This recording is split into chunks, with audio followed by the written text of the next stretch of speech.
Whether you love them, crush them, ignore them, avoid them, or just have no idea how to handle black in photography, this is actually going to be a bit of an ironic subject.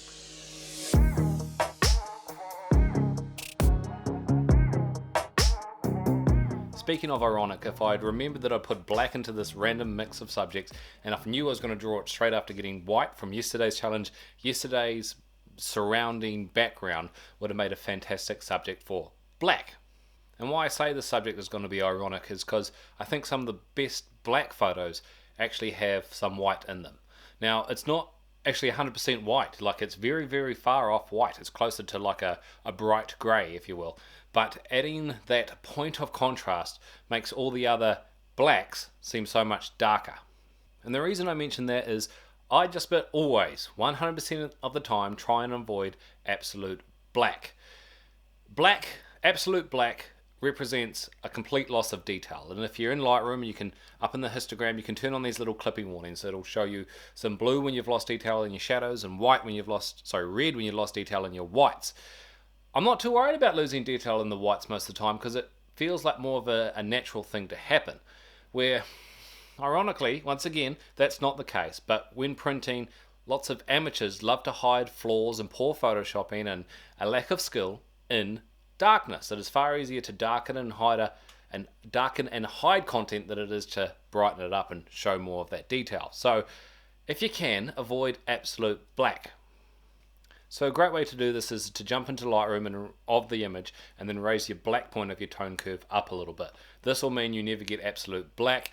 It still means you can mess it up your image, but it kind of works like a master and you get like a matte black, really, really dark grey instead.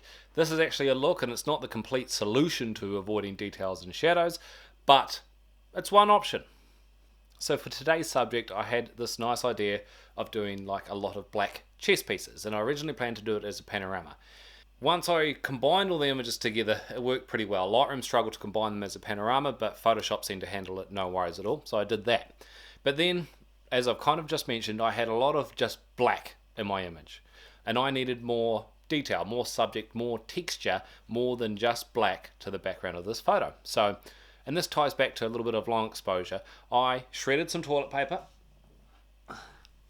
like this here, and using about a 2-second exposure, I shook this through the photo to get that smoky, misty kind of look to the images.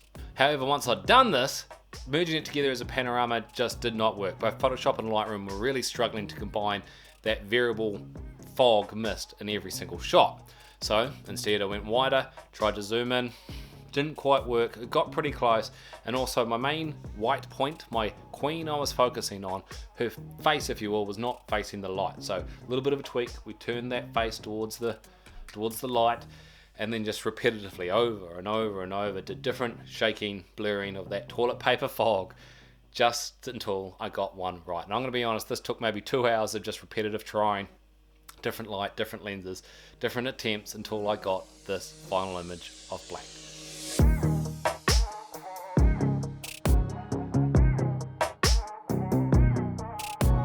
For those wondering about the details of the shot, I turned this video light that's lighting me up right now right down to its weakest setting. It was taken for a 2-second exposure at f16 with 0 ND filters or anything, just in the darkest I could possibly make this room. Actually the same amount of light that's in here now, just with this light turned right down to 10%. Well, I'll show you. With this light turned down to 10% brightness. 10% is as dark as it goes. As always guys, thank you very much for following along. If you'd like to have an attempt at any of these challenges, please feel free to hashtag TBPhotoChallenge. I've been enjoying seeing all your work. If you would like to like, share or make a comment on this video, I'll do my best to answer it, and I really appreciate all the support everyone has given me so far. It means the world to me. If you would like to join along, tomorrow we are going to be taking photos of reflections.